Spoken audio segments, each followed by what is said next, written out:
Music by Shiv Manohar.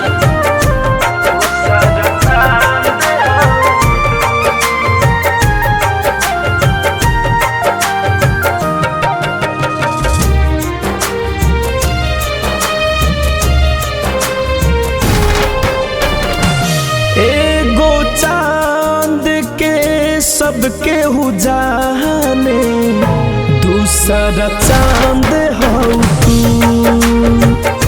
एगो चांद के सबके जाने, दूसरा चांद हो तू।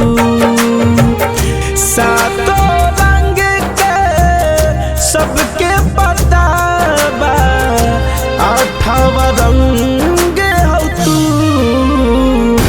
एगो चांद के सबके जाने, दूसरा चांद हो तू।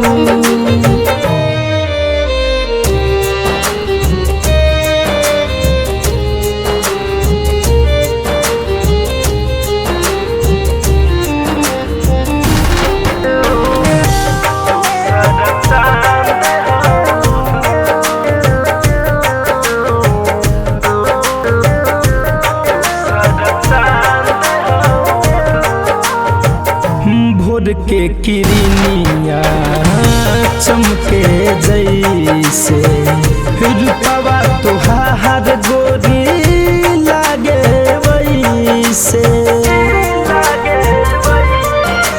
हो आहा हा हा हा, भोर के किरनिया चमके जैसे, रूपवा तुहार गोरी लागे वैसे। एगो जान के सबके जाने, दूसरा जान हो तू। एगो जान के सबके जाने, दूसरा जान हो तू। सातों सुर के सबके पता बा, आठवां सुर हो तू। एगो चांद के सबके जाने, दूसरा चांद हो तू।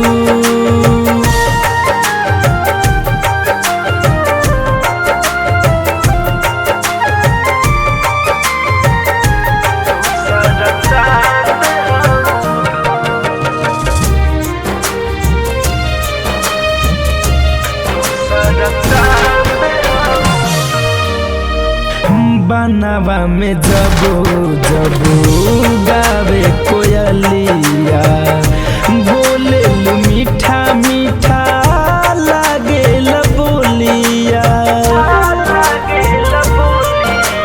हो ला ला ला ला ला ला। बनवा में जबो जबो गावे कोयलिया, मीठा मीठा लागे बोलिया। चंपा चमेली के फूल से ज्यादा खिलल रहेल तू। चंपा चमेली के फूल से ज्यादा खिलल रहेल तू। धड़कन राजा के रानी, दुनिया में बारू तू। एगो चांद के सबके जाने, दूसरा चांद हो तू। सातों रंग के सबके पता बा, आठवां रंग